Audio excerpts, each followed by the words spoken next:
Não lembrei as nossas culpas do passado, mas venha logo sobre nós vossa bondade, pois estamos humilhados em extremo.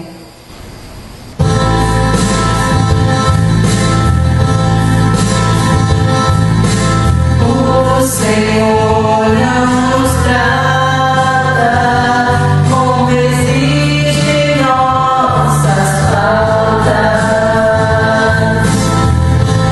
Ajudai-nos, nosso Deus e Salvador. Por vosso nome e vossa glória libertai-nos.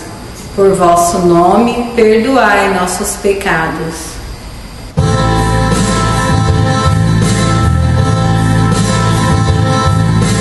O Senhor não nos trata como exige nossas faltas.